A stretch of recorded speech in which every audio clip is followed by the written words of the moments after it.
let me show you why pitch and staying in key are the most important factors you need to be working on when it comes to singing before you ever even think about technique. In my opinion, you don't even need to think about technique. Technique, what do I mean by technique? I mean, people talk about breath support, they do breathing exercises. People talk about vocal anatomy, they talk about the vocal cords in there and the way that they open and close when you sing, the way they vibrate, etc.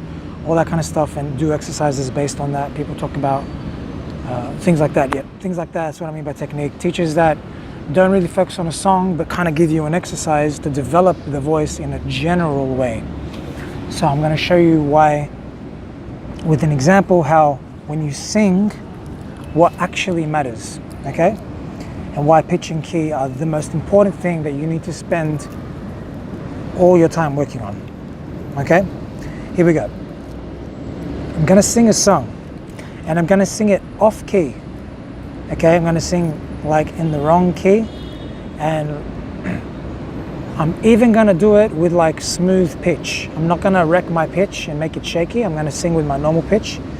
And I want you to see what happens to the sound when you sing off key, and why it's so important for you to learn to sing on pitch and on key. And then I'm going to show you what it sounds like when I sing it on pitch and on key, and how that technique has nothing to do with how the singer sounds.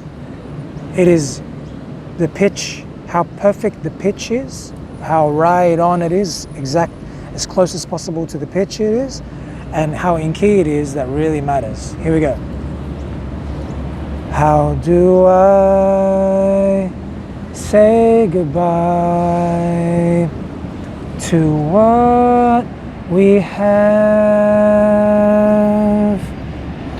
The good times that made us laugh outweigh the bad, the bad. I thought we'd get to see forever, but forever's gone away. It's so hard to say goodbye to yesterday.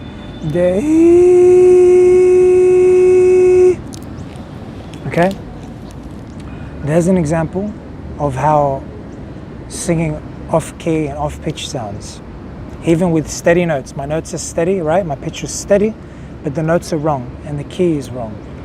That's how it sounds. Now, let's see, I'll sing it properly and watch the difference. How do I say goodbye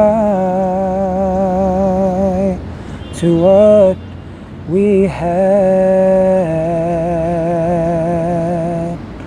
The good times that made us laugh outweigh the bad, bad.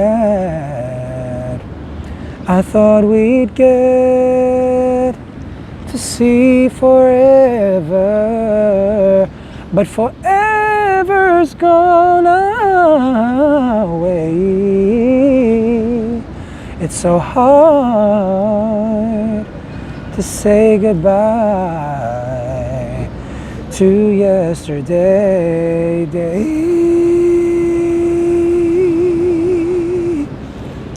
Now that's an example of what it sounds like when you sing on key and on pitch. And I also added some other elements like runs and vibrato. Now let's say I didn't add runs and vibrato. Let's see what it would sound like. How do I say goodbye to what we had? The good times that made us laugh outweigh the bad, the bad. I thought we'd get to see forever, but forever's gone away.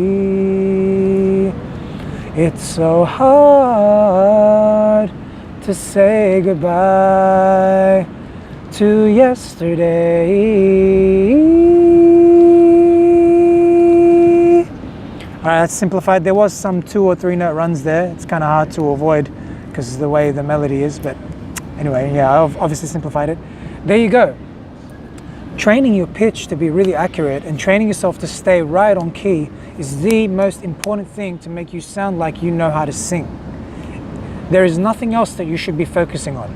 That is the number one focus. If you are doing anything else that is not about the pitch and the key, I beg you to change your focus and focus on the pitch and key, because they are what make you sound beautiful. They are what make you sound like you know how to sing. Okay? Any other problem, any other thing that you're focusing on, if it's not pitch and key first, I'm sorry, but I do not know what you are actually doing, and I don't think that you're working towards the goal of sounding like someone who can sing. If you were to sing with the last one that I sang, which was really basic, the song at its most basic, just straight kind of notes as much as possible, to a little child, they would enjoy the sound of your voice. If you were to sing that in an audition, you would sound pleasant. You would sound like you know what you're doing, right? Now, if you sang the middle one with all the runs and the vibrato, you sound like an advanced singer, like extra advanced, like whoa, you can do a lot of gymnastics with your voice. Steady vibrato, flipping in and out of straight tones into vibrato, doing complicated runs, right? But you don't need that. That's optional. That's advanced singing. You don't have to get that far, okay? If you really love, I'm obsessed with singing. Like I love when I hear artists do that stuff. So I have like a very strong drive. That's just genetic with me. It was just a very strong drive to want to learn that, okay? You could call it a gift or a passion or a natural talent. The drive that I have to learn that is extremely high, which is why I'm very consistent in my training for 10 years or something, right? But you might not have that. Maybe you just want to sing to an average level, right? That's what you got to focus on first, pitch and key. Even if you want to sing to the high level, that's what I started with, pitch and key. And then next came vibrato and runs. Now, you can learn pitch using vibrato and using runs. You can still learn using those two things. But my point is, because you're still training your pitch and you're still training your key, you know what I mean? And range as well. Of course, you train range, right? But when you train pitch and key, you can do it at a high range, at a low range, it doesn't matter. So range gets trained anyway. I'm not telling you don't train range. I'm telling you don't train things where you're kind of just, you're using a scale or you're using an exercise like a breathing exercise or like any kinds of different sounds like guhs and nays and all this kind of stuff. When pitch and key within the context of a song, sorry, I didn't reiterate that. I gave the example of a song, but I didn't make that really clear. Within the context of a song, pitch and key, not in the context of a scale, okay? Or a vocalizing exercise. In the context of a song, because the song has lyrics, and singing pitch and key, singing in pitch and key to lyrics and the specific melody of a song is very difficult and requires a lot of song-specific training. If you move away from the song, you're not getting that training. You're limiting your ability to get good at the songs that you want to get good at. And I would argue that you are actually, when you're training a scale, you're still training your pitch, but you're not training your key and your ability to sing melodies, which is what singing is all about, singing melodies. Scale is just one melody. It's just one melody, right? But a song is like so many melodies put together. And when you spend your time training a scale instead of a song, that half an hour that you spent on a scale could have been spent on making that melody of the song sound really good. So that when you go to sing that song at karaoke or to your family or at an audition or to your children or just for fun by yourself in the shower or jamming in the car or to make a cover, that song is not as good as it could have been because you wasted half an hour training your voice with a scale instead of training your voice on the melodies that occur within that song, on those lyrics that happen in that song. I'm Rashid Hayek, RBSingLessons.com. Come grab a lesson with me so you can learn more detail. I'll teach you what song you want to learn. I hope to see you next time. Oh, it's raining on me. Bye.